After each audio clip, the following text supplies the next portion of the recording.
The Rock and Roll Hall of Fame announced the nominees for their upcoming class, and to the surprise of nobody, we got this year was Soundgarden. Linkin Park has been planning this for the better part of a year. They had a 100-hour countdown timer. They planned a complete album, tour, and launch around this singer, who is replacing a legend in rock and roll. I feel like I need to give a disclaimer. I'm going to be talking about some touchy issues, things that people rightfully feel passionate about. So I want to make it clear that my intention of this video is not to bash them or to praise them. I'm simply trying to present these controversies in the most objective way that I can. I'm going to try to give a fair representation of what's been happening, and then based on your own viewpoints or beliefs or whatever else, you can take what I say, combine it with stuff that you learn from other places, and use it to form your own opinion. That's the spirit!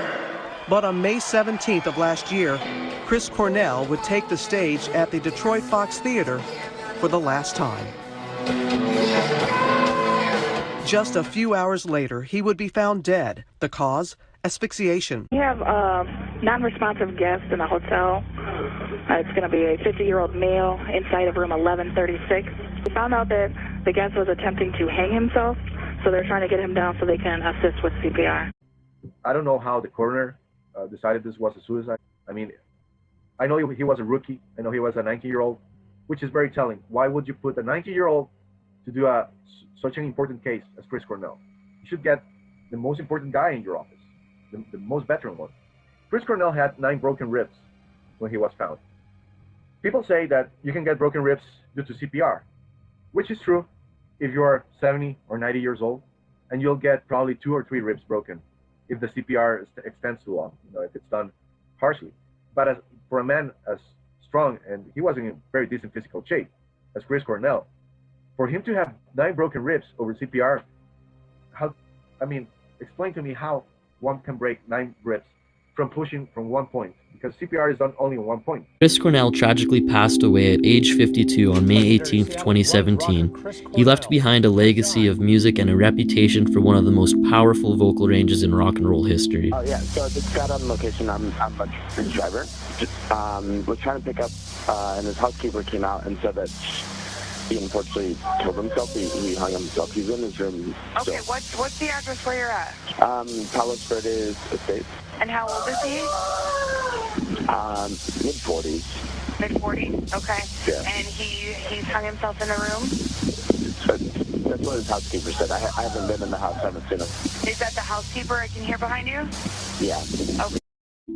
Although known for his music, Cornell was also a true intellect, expressing thought-provoking ideas in both interviews and in his song lyrics. It was also something, in a way, similar to losing Andy or losing friends that died after that, where it's not so much the person and the relationship with them, but the inspiration, the creative inspiration that this person has and that I would get from that person, that my perception of sort of the world of music at large artistically shrank because suddenly this brilliant guy is gone. My 5th birthday, actually, on my birthday, was the day that men first walked on the moon. That sort of became part of normal life. Like, wow, this is the world, this is life, this is living. Stuff like that happens, and then a guy goes to the moon, and then cool stuff. That's where we somehow managed to focus an incredible amount of resources and energy on useless stuff that doesn't mean anything, like following celebrities that are celebrities for the sake of being celebrities, and buying magazines that they're in, and spending hours of the day thinking about who they are and what they're doing and what clothes they're wearing and what songs they're listening to and who gives a And by the same token, we're still sort of participating in a system that ecologically is slowly but surely destroying everything, and everyone can say that, everyone kind of knows that, even the naysayers sort of have to believe it at this point, but nothing's really changed. Alessandro, thank you so much for joining us at Out of the Gate. We are so excited for you to be with us and to talk about your thread on Chris Cornell and Chester Bennington. Where did your interest in Chris Cornell's death come in? I've always been a fan of Chris and his music ever since I have a memory. When Super Unknown, his most famous album, came out, it was in 1995, and I was 9 years old back then. But I already listened to Soundgarden a lot. So naturally, when he died, I felt like a close relative passed away as well, because he saved my life with his music in many ways. I was a musician as well, so he was naturally a very big inspiration for me. How did he save your life with his music? I had my issues when I was mainly in high school, with depression and the general confusion that teenagers go through. So his music for me was liberating in the sense that I understood that I could get strength from my pain and my not so good emotions, and I could turn them into something good and positive as well, like he did. I mean, that's the beauty of art, that it can help you cope with things. Let's talk about Louder Than Love. Tell us about the documentary. The documentary, it's a long process, and I really want to make a great film. It's not going to be something that you see on YouTube, like a low quality but good information material. I want it to be really good. So this details the life and death of Chris Cornell. Yes, both his career in a moderate way, because it also includes information about Chester Bennington, Monica Peterson, Seth Rich, basically all these people that we guess and we feel have been killed over denouncing child sex trafficking. Why did his particular death grab your attention? At first, I gotta tell you, I went with the suicide version because, I was naive when I started doing research. I had no clue he was killed. When Chester Bennington got killed 2 months later, I said to myself, this is so weird. This is the numerology and everything. It doesn't make sense, because if you think about Chester, he would have wanted to take care of Chris' children instead of doing what he supposedly did. And once I started reviewing the forensic material and coroner's report and everything, I realized it was murder ever since I first looked at those documents. Believing that it's murder, let's talk about the Silent Children documentary that he and Chester were working on together. Yes. There's a confusion with that film, because I've come to the knowledge, and this is very dark. The film, if you go to the IMDb page, it actually says it was released. And the version of that film, what I'm getting from people in the know, is that was a snuff film. Chris and Chester got, and they're actually mocking them by pretending they were working on that film. Because if you see the IMDb page, it was released in 2012. But it doesn't say where, it doesn't say where you can get it. It seems like they're trying to portray that they were working on a film to divert the attention from what really happened. Maybe they were working on a film based on what they saw. But my thinking is that they got a film sent out to them with people in the industry doing horrible things. And that's a mockery of that. You know how these people like to do that. That's one of the versions, because, like I said, I could be wrong, but it's very suspicious the way everything is described on the films page and on the IMDb page. It's very confusing. Did they have an anti-child trafficking org? They did. Chris and his wife had the Chris and Vicky Cornell Foundation, which did work with a lot of other foundations. They usually partner. And if you see now, well, Vicky is the widow. She's now in charge of the foundation, naturally. And she is in cahoots with the NYSPCC, which is involved in trafficking as well. So this, for me, proves that she's being rewarded for setting up Chris Cornell. The fact that they were about to get a divorce, it doesn't only stem from the fact that she used to cheat on him constantly, but also because he discovered that the foundation was set up by her as a 95-5% foundation, meaning that she could take 95% of the money and keep it, which she has done ever since the foundation was created. There have been some CDAN blinds that have come out about that, about both of their wives. Yeah. And about her greed and keeping his money from his children. Yes. And that she didn't seem like she was grieving at all when he died. As a matter of fact, I saw the funeral and it looked like a freak show to me. It does. It did. You can see Vicky smiling a lot during that funeral. You can see her best friend, Linda Ramone. She's entirely a Luciferian. She's a high priestess. She's a known Luciferian in the Hollywood circle. She was present at the cremation as well. Just FYI, which is very odd. Let's talk about the rumors that there were several teens interviewed, supposedly, for the Silent Children documentary that might have had elites abusing them. I believe they may have some interviews of people abused by higher ups in the industry. Crazy Days and Nights wrote The Blind, speaking about the actor Sean William Scott. He's the actor that appears on American Pie and also on Dude, Where's My Car with this other guy, Ashton Kutcher. This guy, Sean William Scott, was the boy toy of David Geffen when he was underage. Many others like Brad Pitt, Tom Cruise, there are rumors out there. And what worries me is that Brad Pitt was one of the closest persons to Chris Cornell before he died. And he's now in charge of producing the official documentary that is being released with Vicky Cornell's blessing. I always seem to see her and her mother glued at the hip and always with Chris Cornell. Always. Her mother was always around. Yeah, she lived inside the house. And a lot of things coming out. I actually got some messages this weekend.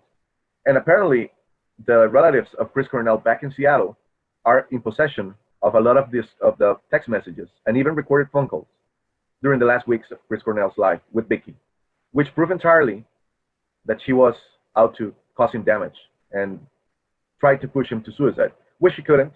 So in the end, she set him up for murder. That's the theory. Because they're now fighting in court for Lily is the firstborn of Chris. She's the daughter of Susan Silver and Chris Cornell, and she's the kid that is being shown away by Vicky and her mother. Basically, every time Lily called her father, Tony Karayanis, the name of the mother-in-law, always hung up on her. She always told her, "Daddy's not home, call later." And they basically sabotaged the relationship. They did their best to make her think that her daddy didn't love her, and that's terrible, terrible. I remember a C-Dan Blind that talked about a wife who found out through the grapevine by higher-ups that she was going to be divorced, and so they encouraged her to get her clean husband on harder drugs so that he would OD, so that she could continue to receive favors, money, lavish gifts, retain her position or keep her position, and that was all about her. Yes. She was almost hired as a handler, if you will, probably 1 year before it happened, because it all matches with the hiring of the new bodyguard, Martin Kirsten. He was hired around May or April 2016. Chris died on May 2017. He had a bodyguard whose name was Leroy. He was his loyal bodyguard for over a decade. And all of a sudden, Vicky decides to change him and switch him up for this Martin Kirsten guy that turns out to be a Mossad asset. Turns out to be a special ops trained killer. And also is infamous for blackmailing his former girlfriend, Heidi Klum. Heidi Klum has been connected to Epstein. Exactly. And that's where the links start. Martin blackmailed Heidi with money, allegedly over $1 million and one property in South Africa. Heidi said it was just to keep him quiet. And our guesses were just, we were thinking, hey, probably Martin has a sex tape or something that Heidi doesn't want coming out. But now that we know the Epstein links with Naomi Campbell and Rachel Chandler and all these people in the fashion industry, Lex Wexner, I think there must be some links in between that blackmail and the Epstein connections. You have a tweet that says that her BFF can confirm that her and her mother wanted her to marry someone who was rich and powerful, and that she was also groomed, basically prostituted. Who is this BFF? This is a former high school friend of Vicky Cornell. This person actually posted in public saying that Vicky was groomed to seduce and date older men ever since she was 15 years old by her mother. It seems that the Karayanis family has been involved in human trafficking, mainly escorting with women all of their lives, and all of them. The father, the brother of Vicky, he actually killed somebody while drunk driving and was let go free. And he has actually posted about it online. No guilt whatsoever. So these people are a little group of sociopaths. Basically. So Vicky and Chris meet, they fall in love, he marries her. Who is her maid of honor in the wedding? Her maid of honor is Dasha Sukova, also known as Dasha Abramovich. She actually divorced mafioso Roman Abramovich after Chris died, a few months later. Which is a little bit funny that's the timing, right? Because they were married over 10 years. And then suddenly you have this couple divorcing, and Diana Jenkins, who was one of the madams of Hollywood and was supposedly also involved in writing and setting Chris Cornell up, fleeing the country and to never come back.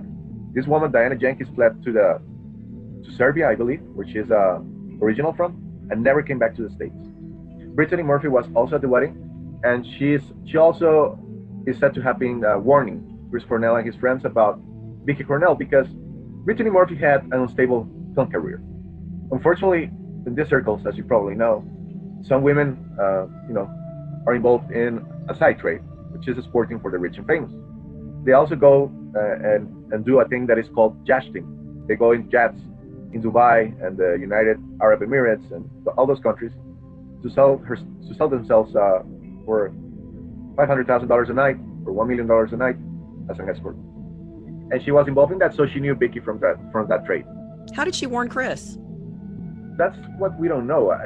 The blind on Crazy Days and Nights says that she spouted off in the middle of the wedding, which is a little bit confusing because how would you do that in the middle of a ceremony? But maybe it was in the after party, or maybe she was drinking, maybe she said something that, in the heat of the moment. We can also know by reading Crazy Days and Nights that her mother, Brittany's mother, was also her pimp. So this is a generational thing. Just like Vicky was trained by her mother, Brittany was also trained by hers.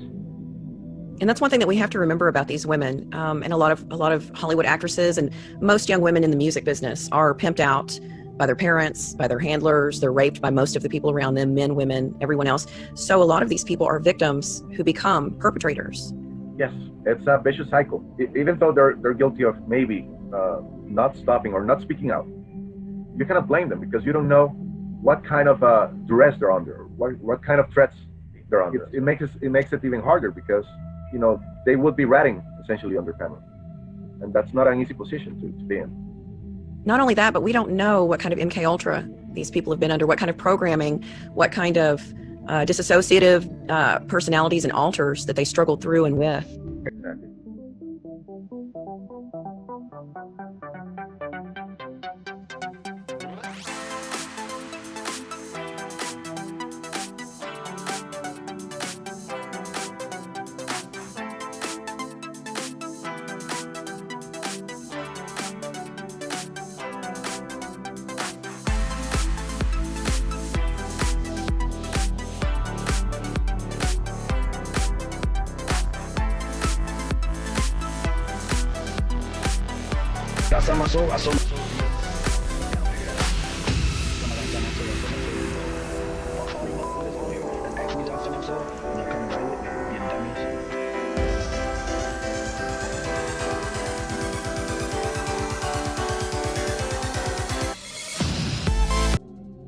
Most of these women are programmed under data sex kitting programming, which turns them completely docile and over-sexualizes them for all their lives. So for them to be abused, what we see as abuse, they see it as a regular day job.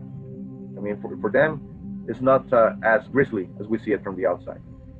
Also, I wanted to bring up the fact that a lot of these programs that these beta sex kittens or that these poor young girls and young boys who are being put through this horrendous life have to go through, they deal with suicide programming. Some of them have programming that they cannot release their handler's name. The programs that these kids and young adults go through is horrific, the way it splits the mind and what's done to their bodies.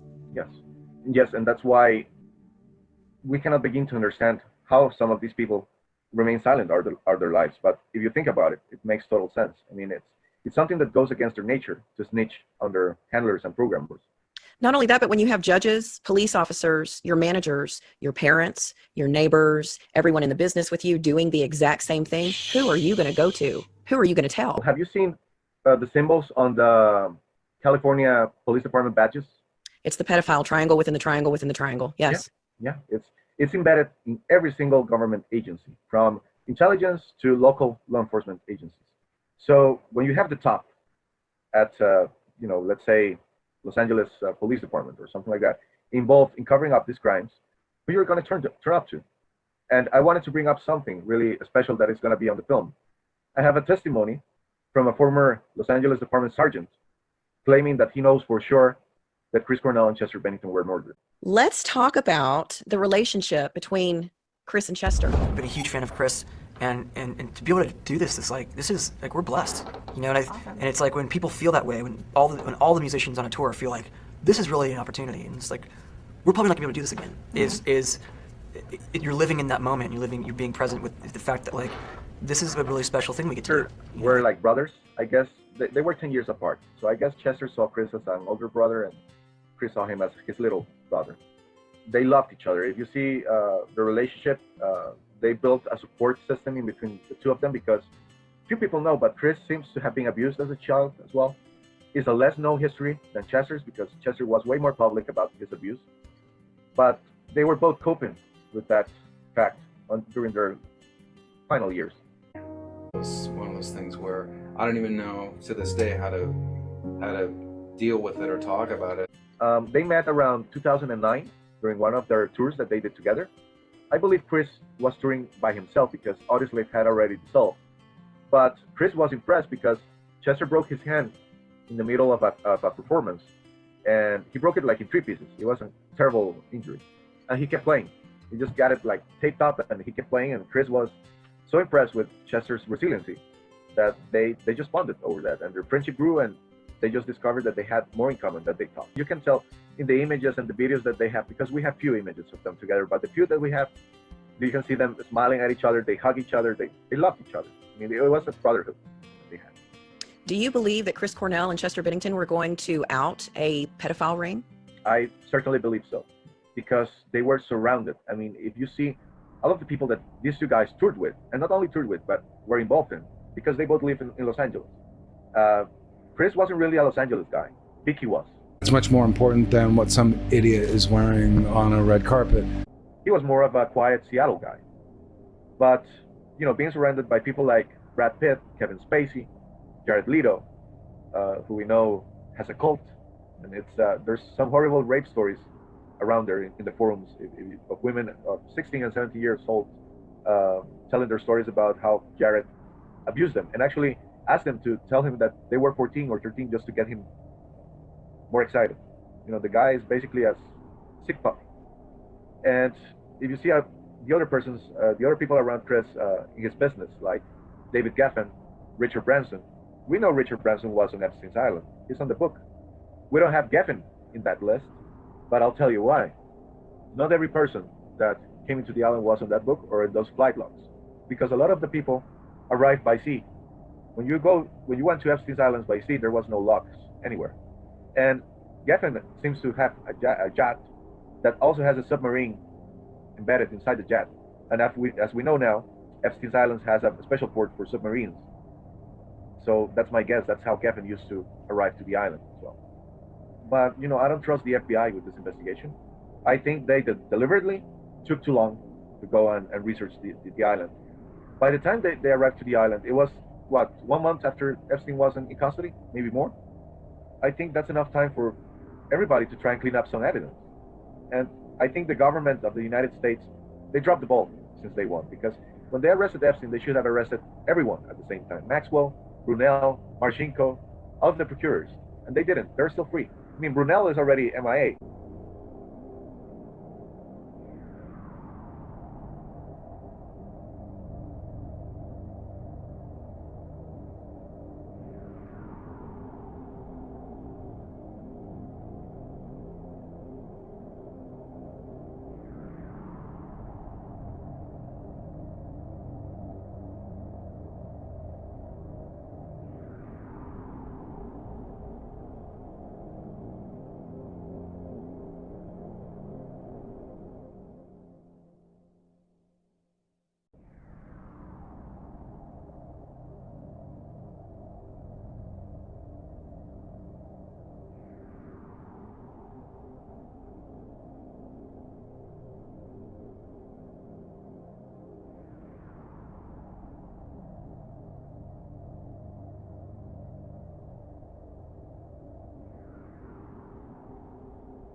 I don't think Epstein is dead. Me neither.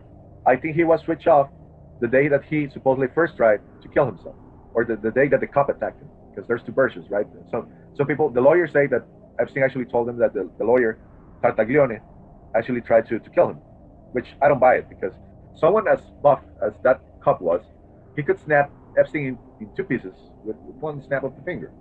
If he wanted Epstein dead, he would have killed him. That's my opinion. I believe Epstein is enjoying his life and his money in some island somewhere. Not Little St. James, because some people are saying that he was caught with a drone. That's somebody else. But Epstein, for sure, I don't think he's dead. I think he's alive and well. I believe that as well.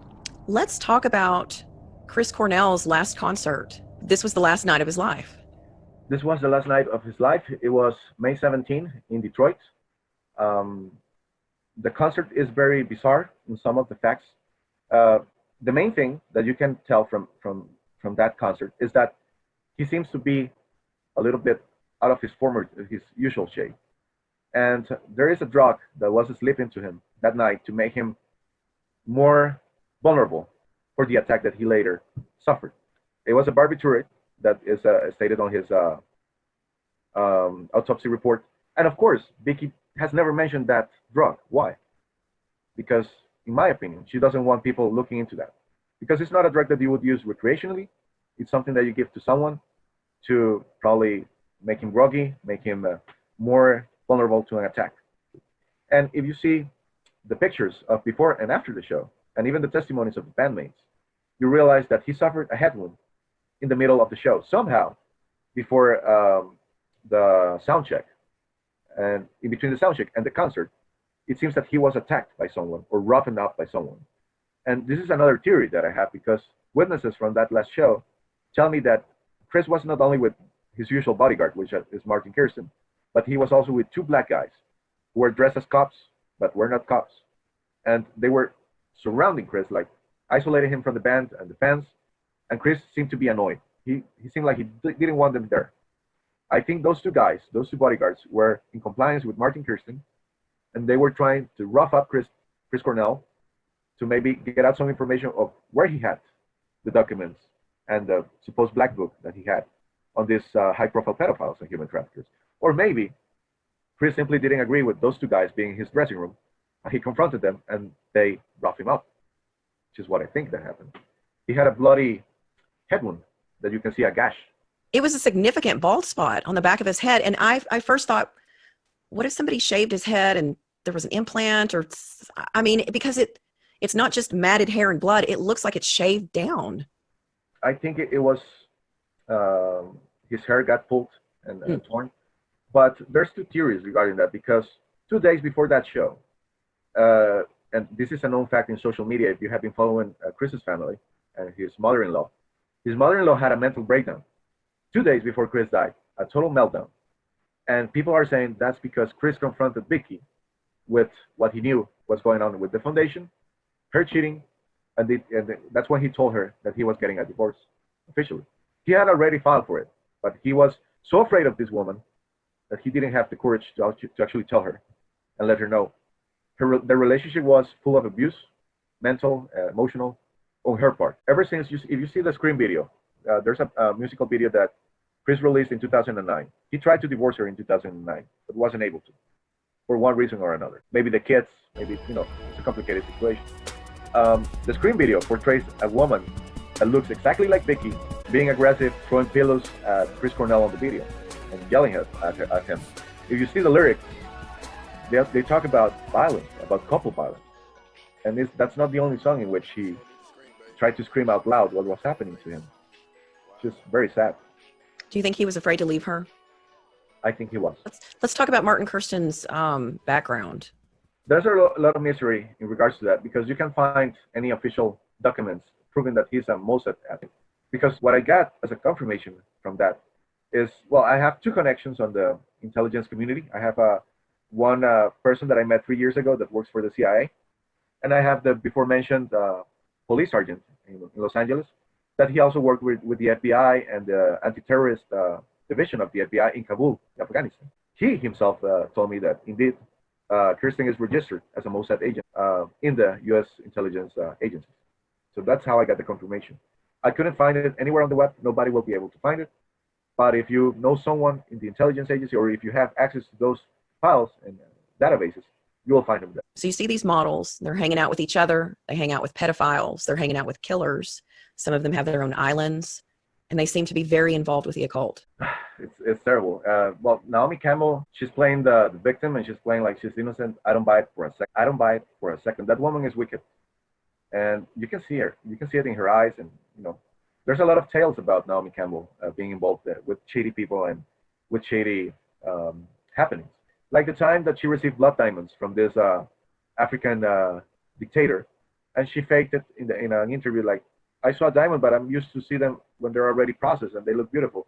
They gave me this stone that wasn't processed. I had no idea it was a diamond.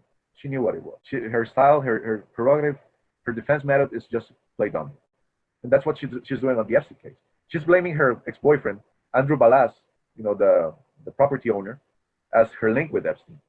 But if you see the flight logs, you realize that she flew on Epstein's plane after she broke up with this guy, in the same flight that Clinton was in, one of the same flights that Clinton was in. Some say that she was a high-paid escort for Clinton or for other men in politics. I think that's a possibility, but she was also a procurator of not only perhaps young women involved in modeling, because she for sure knew about women trying to break into the industry, but also of clients What people don't get about people like Courtney Love or Heidi Klum or Naomi Campbell is that they were procurers of clients, of men that were easily tempted with sleeping with minors. I'll give you an example right now. Michael Stipe. Michael Stipe from the band REM. And this breaks my heart because I love REM, to love that band. I have first-hand testimonies of a woman in Britain that tells me that she witnessed Stipe, being predatory towards underage men in one of his shows. Like just hanging out. This is very creepy. He used to hang out in the restroom, the boys' restroom, like for 1 hour at a time, just speaking and shouting up to the kids going inside the restroom. This is on one of their underage shows. Those shows that they don't sell liquor and everybody can go in. And this is the kind of behavior that I'm getting testimonies about. And you can see Michael Stipe in pictures with people like Marina Abramovich. So that for me is very telling. Michael Stipe is the godfather of Courtney Love's daughter, by the way. I want to talk about the occultic connection that all these people seem to have. Let's talk about Naomi Campbell's house, the Eye of Horus house on her island. That for me is an admittance of occultic rituals on her part.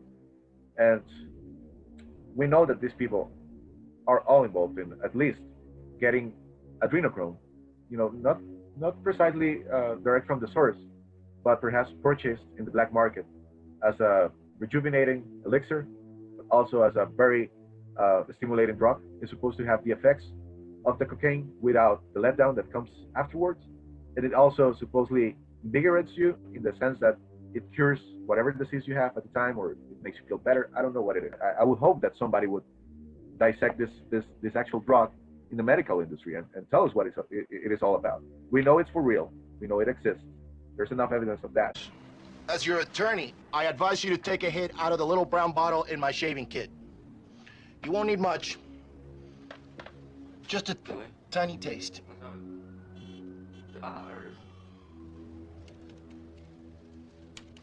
What is this shit? That stuff makes pure mescaline seem like ginger beer, man. Adrenochrome. Adrenochrome? A lot of these Hollywood celebs, like Courtney Love, all of their connections with pedophiles, there seems to be a lot of deaths surrounding each one of these celebrities. A lot of death. A lot of them. Well, at least Courtney Love, she has, I guess we could qualify her as a serial killer already, because she has more than 3 victims under her sleeve. First off, her former husband, Kurt Cobain. For me, there's no doubt that he was murdered by a plan that this woman created. She wasn't there when he was killed. We know that. She had an alibi that she was supposedly arrested, and because she set it up perfectly for her to be a victim. But also, the bass player of the band Hole, this woman was really close to Kurt Cobain, and apparently, from testimonies from the people that were close to Kurt and Courtney back then, Courtney was super jealous of this woman because she felt that Kurt and this woman had something going on. Apparently, the bass player knew what Courtney was all about, and she knew that Courtney set up Kurt to be killed. So she decided to leave Hole 2 months after Kurt was killed, and there was nobody convincing her of the contrary. She got murdered the night before leaving the band of an overdose. And who was present, who gave her the hot shot that actually killed her? Eric Erlandson. Eric Erlandson is the guitar player of Hole and former boyfriend of Courtney Love. They tell us what they do. They tell us what they do. They advertise it. They broadcast it. Why don't we believe them? They brag about it. Yeah, it's part of their. I think they actually play those tapes in private, and they laugh at us that we're so naive as to not believe that they're capable of doing what they do. And so many people are under their spell. I even saw people during the last 2 weeks defending Courtney Love. I mean, how can you defend a woman like that? Even today, even after the, you can ignore the Kurt Cobain thing. Even after the Epstein ordeal, you're defending this woman. You think somebody like Epstein is just going to have Courtney Love's information just because they're friends? Somebody like Epstein doesn't give a F about somebody like Courtney. She's trash. And for somebody else, because let's say it, Epstein was a stuck-up guy. He was he was very pretentious. There's no reason for him to maintain a friendship with Courtney Love besides her being a procurer. That for me makes it pretty obvious what their friendship was all about. Their friendship. It was more like a business partnership. When I saw pictures of her at Cornell's funeral, laughing, smiling, Chris's wife smiling, like it was not a day of total horror and sadness for her. They are Greek Orthodox. Would a Greek Orthodox cremate their loved one? That is completely against their religion. That's totally against their religion. And most importantly, because Vicky Cornell is now trying to pin this on not only that the coroner botched the autopsy, but also on the doctor that prescribed the Ativan she's blaming the Ativan for the whole ordeal, right? She's saying it like 2 pills of Ativan can drive you suicidal, crazy. That's not true. For anybody that has had Ativan in their lives, you can see that it makes you relax. It makes you, at least under that dose. If you had 6 pills, that changes everything. But 2 pills is no dose to make you, lose your faculties. If she doubted the official coroner's version, why did she cremate the body 2 days after he died? There's no reason to. Also, if she loved her husband so much, like she says she does, she describes the relationship as, perfect, and he was her soulmate. The very first phone call she did after Chris died, 5 minutes later, after she got notice that he was dead, was to her insurance lawyer. And that's actually admitted on paper by the lawyer himself. He actually says on the interview, because he was interviewed by some LA magazine, that he was the very first person to talk to Vicky after Chris died, 5 minutes afterwards. So what do you think was on her mind when Chris died? The money or the pain? Let's talk about the $1 million grant that was given to Chester Bennington's foundation. Yeah. Chester and Mike Shinoda. Mike Shinoda was the backup singer for Linkin Park. They apparently got a $1 million grant from the Clinton Foundation. I believe it was around 2014 or 2015, back after the Haiti earthquake. They got a grant to set up a recycling center and a textile factory to produce the Linkin Park's merchandise. Now, why would a band like Linkin Park randomly get a grant from the likes of Bill Clinton? Why would they? Chester Bennington might be the illegitimate son of John Podesta, which it's not entirely unbelievable, because if you see the story of this man, Chester has family in Canada as well. And the band is named after Lincoln Park. I don't know if you know this, but Lincoln Park is one of the locations where MK Ultra used to be experimented on in Canada. So that's a link right there with all these theories that we have regarding child abuse and how they program these celebrities and how they are basically groomed since they are children to become artists. And if you see Chester and his music, what he used to sing about, especially on his first record with Linkin Park, which is called Hybrid Theory, if I'm not mistaken, he talks about his trauma with sexual abuse. Songs like Crawling and One Step Closer, it's basically him telling his story about how he coped with the abuse that he suffered. And that's Chester Bennington singing the song Numb with his band Linkin Park, and his voice has gone silent forever. Bennington was found dead in a home near Los Angeles Thursday morning. Authorities say it may have been suicide. Bennington is survived by his wife and 6 children, and this comes only months after Soundgarden's Chris Cornell, a close friend of Bennington's, committed suicide. Fans and friends of the singer have been filling the internet with tributes. His bandmate, Mike Shinoda, was one of the first to tweet, saying shocked and heartbroken, but it's true. Well, it's really tragic. They just had a #1 record come out a few months ago, and I don't think anybody expected this at all, especially, as you mentioned earlier, given the death of his close friend Chris Cornell. And Chester actually sang at Cornell's memorial at Hollywood Forever Cemetery just a few days ago, and it just lends an extra layer to this tragedy. There is an 80% match in between facial structures in between Chester Bennington and John Podesta. An 80% match can only be achieved with one of your parents, allegedly, of course. Yeah, I guess there are some exceptions to the case, but when we have all these things coming out, the grant, the links with Linkin Park in Canada, the pedophile symbolism used in Linkin Park and their albums that seem to be planted there as a mockery on purpose, the triangle, you start to think that maybe there's something more dark involving this whole situation with Chester. His bandmate, Mike Shinoda, all of a sudden was friends with Bill Clinton. Where's the link? Because you can see them smiling and all cordial on pictures. Of course, that's for the press. But there's people that have said that they used to meet in Washington, D.C. after the event of receiving that grant. The phone call, the 9/11 phone call, when Chester Bennington was killed, is supposed to be fake. If you do a voice comparison between Mike Shinoda and the man calling and reporting Chester's death, it's the same voice. If there is a mistake, that somebody might be looking at somebody else's hands or somebody else's face. So that he unfortunately killed himself? And that makes, doing different things makes you feel, and that makes, doing different things makes you feel, we're trying to pick up, and his housekeeper came out and said that. Do you believe Mike Shinoda was involved? I certainly believe. And, maybe I'm overreaching here, but my personal feeling, my gut, I don't trust that guy. When I see him smile, and when I see interviews and interactions with him and Chester together, you can see there's something holding that guy back.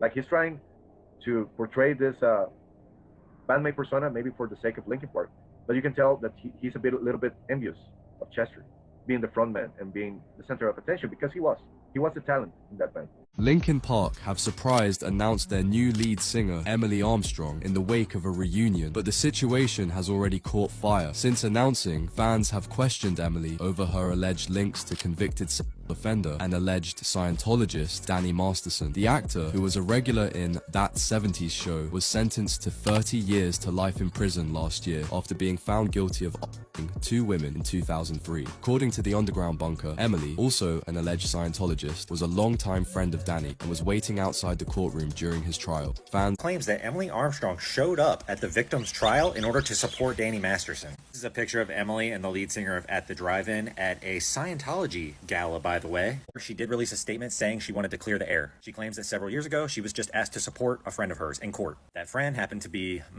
she then realized that she shouldn't have supported him and that she tries to see the good in people. She misjudged him. She's never spoken to him since. Essentially that she was a victim in a way of manipulation. And then she says, as clear as possible, I do not condone abuse or violence against women, and I emphasize with the victims of these crimes. Didn't Chester Bennington talk about an uncle who would come to the house and severely abuse him? Yeah, it was actually described as a family friend, and his father, Chester's father, was a law enforcement agent. He was a police officer. He didn't report the abuse, which is very odd to me. You know, if you're a police officer and your kid is being raped by this guy, it didn't happen once. It's supposed to be happening over the course of months or years. We're not sure because Chester didn't give out too many details. But I would make sure that guy rots in jail. I don't care who it is. But Chester's dad said that it wasn't worth it to press charges because the abuser was also a victim. So he kind of understood why it happened, which I think it's lunacy. It's craziness. Some people say that Chester's father wasn't really his father, it was his stepdad, and that Podesta was actually his real father and was the abuser.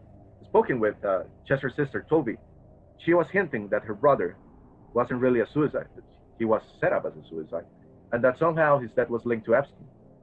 We actually had an interaction on Twitter over that. She saw my video about the preview of my film, and she seems to be in line with what I think it happened. Not only her, but also Samantha, the first wife of Chester, also thinks there's foul play. So why do the first wives, both first wives, Susan Silver from Chris Cornell and Samantha Bennington from Chester, they both think there was foul play. But the new wives are doing everything in their power to push this agenda, that it was depression, that it was meds, that it was lunacy what caused their suicides. There was no outside factors. It was simply mental illness. I think they're being bought and paid for, both of them. Let's talk about the physical condition that Chris Cornell was found in. Which is terrible. For me, I don't know how the coroner decided this was a suicide. I mean, I know he was a rookie. I know he was a 19-year-old, which is very telling. Why would you put a 19-year-old to do such an important case as Chris Cornell? You should get the most important guy in your office, the most veteran one. Chris Cornell had 9 broken ribs when he was found. People say that you can get broken ribs due to CPR, which is true if you're 70 or 90 years old, and you'll get probably 2 or 3 ribs broken if the CPR extends too long, if it's done harshly. But for a man as strong, and he was in very decent physical shape, as Chris Cornell, for him to have 9 broken ribs over CPR, explain to me how one can break 9 ribs from pushing from one point, because CPR is done only on one point. I believe he was bitten, he resisted the attack, and he was subdued by 1 or 2 men. And he also presented a broken, his shirt was torn, like he was in the middle of a scuffle. The blood spatter is not constant with suicide. It's a dripping too violent to be a product of suicide. If you take into consideration his height and the door's height, there's just no way that Chris could sit and hang himself the way they say he did. Also, on the top of the door, if you see where the carabiner is etched, and for that to do that mark on the door with Chris's weight, it will take days. It seems that hedge was created by a knife to be able to close the door when he was hanged, because otherwise you cannot close the door, and if you cannot close the door, there's no pressure. So everything in that scene seems to be faked. Even the TMZ pictures that were released to the press, you will see one picture that is very telling. All of the pictures are in color, but one is black and white, which shows the little recipient where the Ativan pills were, but also it shows like the depth of the room. And if you zoom in into the picture, you can actually see a body. Some people say that's Chris Cornell.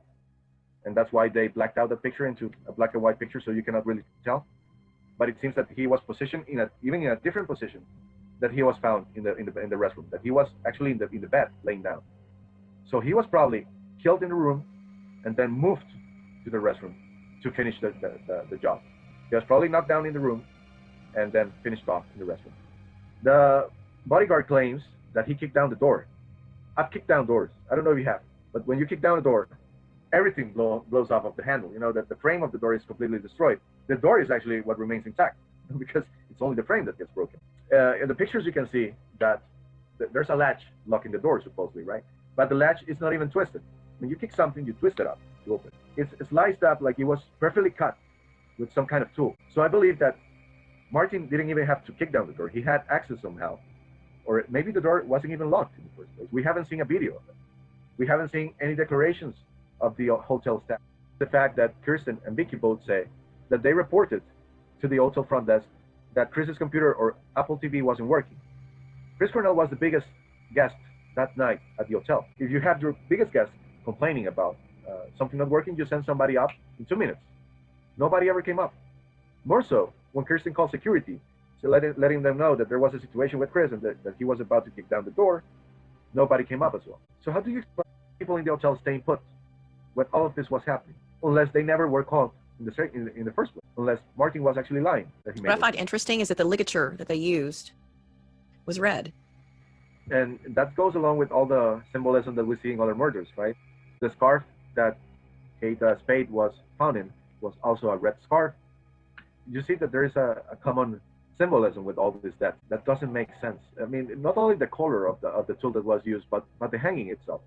They chose to hang themselves in the most awkward positions. Like, I wouldn't hang myself from a doorknob. First of all, I wouldn't hang myself ever, just to clarify that, just in case somebody of those bad actors are watching out there. I'm not hanging myself ever. Not a way I would choose to go. But I don't believe a man with a history of addiction like Chris, or even Chester, would choose to hang themselves instead of doing drugs, or, instead of going peaceful. Dying by hanging is a very violent death. It's not as painless as some people think. Yeah, you lose consciousness 10 or 15 seconds after you hang, but those first 10 and 15 seconds are supposed to be excruciating.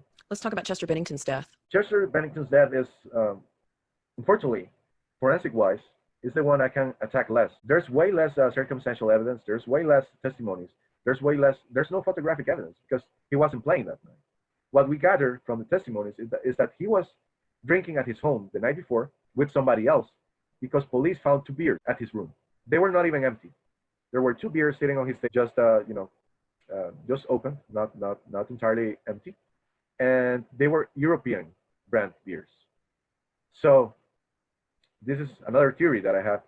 According to some people, Bono visited Chester Bennington the night he died. If you know a thing or two about Bono from the band U2, is that he, like George Clooney, is an intelligence asset. I don't know if he works for the CIA or MI6 or what branch he works for. All I know is that his success and his career has been built up by the same monster that has been trafficking children all over the world. Just intelligence service. Not only that, but he sure does hang around with a lot of pedophiles. Oh yeah, Bono loves him some George W. Bush, right? They're best friends.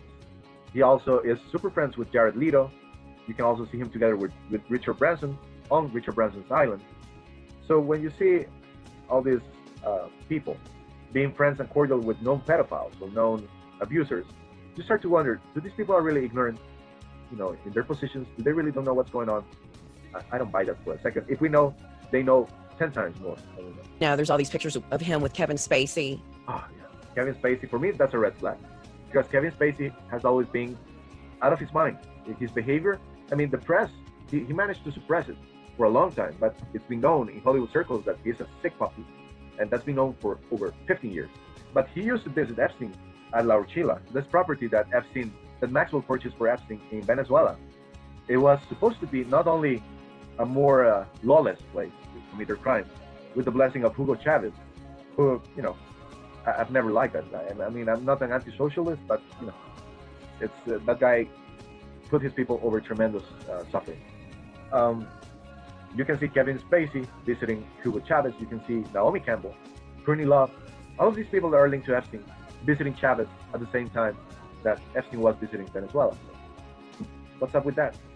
Another thing that I want to remind our viewers of is people sort of see Satanism and ritualism as being the only thing that's inclusive. There has to be candles and chants and knives. And no.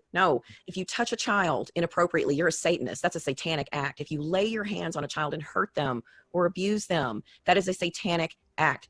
That's satanic. If you are lying to the people around you, if you are grooming your children, or if you're keeping other people's lies, that's satanic. The Bible says that he is the father of lies. These people live their lives in a complete and total lie. They lie to us from birth to death, and we idolize them. And that needs to stop. That's a culture. That's why we are in this condition that the world is right now. When you see the youth, not only in the States, because it's not isolated to the States or Europe, but even I see it in my country, in Central America. Everybody seems to be corrupted to some degree. I mean, not only in the people that they idolize, but what they deem to be important in life. It's like money and fame are the new gods. These are everything else, love, connections, humanity, is being brushed off as a side dish, as a means to an end. If you fake to be a human, if you fake to be a good person, you'll probably get famous. And that's how some people are approaching. And of course, you cannot fake being a good person. It's something that you cannot simply fake. Well, the eyes are the window to the soul. Exactly. The eyes never lie, Chico. That's what Tony Montana said. I want to talk a little bit about Haiti. I'm going to ask you a couple hard questions about Chester and Chris. Sure. Do you believe that they were involved in child molestation, trafficking, or abuse of children? Not at all. Never. I mean, never. I believe they're not capable of hurting a child. I didn't meet them personally, but I'm entirely sure they were not involved in this, because there's a lot of videos and pictures of Chris with refugees when he was with his foundation helping. And you can see in his face, in his mouth, he does this not out of fakery, not out of posture. He actually loved helping children. It was fulfilling for him during the last years of his life. It seems that he came, he went through a number of phases, like everybody, like you and me. We all have phases to our lives. During the 90s, yeah, he was probably confused and a little bit of an egomaniac with his success and everything. How can you not be? We are selling, platinum records and all. During the 2000s, he's recovering from his drug addiction, and so he's founding his new self with a sober life. But after 2010, I believe he found his higher purpose, which was to help people. I believe that he finally grew up out of the fame, out of the bullshit, and he was simply interested in giving something back. He trusted Vicky entirely to administer his foundation, which was a mistake. He also let her administer his money, which was also a very big mistake. The total amount of money that they declared on the will was $20 million. I believe Chris Cornell was worth way more than that. I actually calculated his net worth in around $40 to $50 million. So my version here is that Vicky funneled half of the money 1 month or 2 months before Chris was killed to banks in Rome and Europe, just to hide it over a personal legal dispute with his other daughter, his ex-wife, just to be prepared. And if they won the case, just to give them a little bit of those 20 million, not a chunk of the 50 million that he was supposed to have. So for me, money wasn't important to Chris. Not even fame. In the end, he didn't even care about fame. If you see his interviews, he basically mocked the culture, the fame culture that he witnessed in LA. And I don't know how he handled himself being around these people that Vicky brought to his life, like Linda Ramon and even Brad Pitt. Even though I think that Brad Pitt is a slave himself, I don't want to say this, but I don't think he doesn't strike me as the type to abuse kids. I think he was abused, and I think he had to do a lot of horrible things to become famous, especially with David Geffen. But I think he's now trapped. And the fact is that if he talks or speaks out about what's going on, he will get killed. Angelina Jolie, I believe Angelina Jolie to be much darker than Brad Pitt. It's something that just comes off with the eyes, like we were talking about, because I think that if you look at Brad Pitt, I know some women, they basically lost Brad over him. He's a really good-looking guy. Doesn't mean that a good-looking guy is not capable of doing bad things. But if you see his eyes, you can see a man that is conflicted with who he is right now.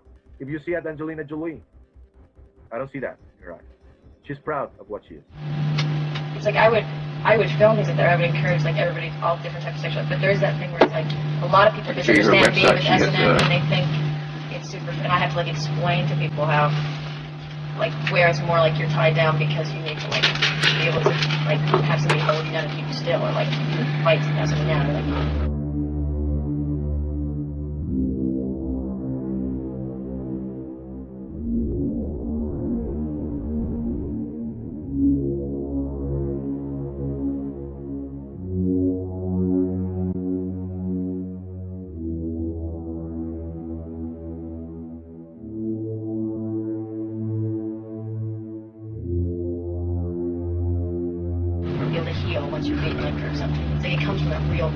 of like, as opposed to being accessories or something. But there were also these difficult conflicts that I have never really been able to resolve, and that's part of what's in there, a kind of a sadness, an unresolvable sadness, or like an indescribable longing that's in there that I've never really tried to isolate and define and fully understand, but it's always there. Did I sell my soul? I sold my soul for you.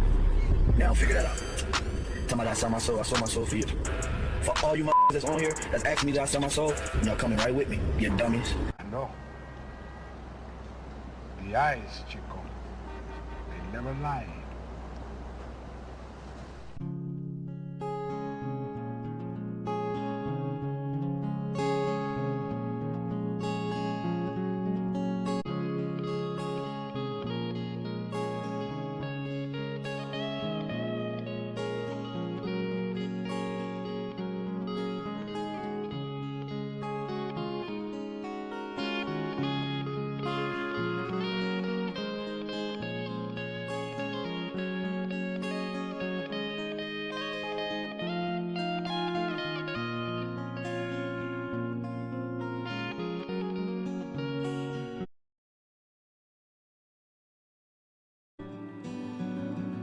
Rest in peace, Chris.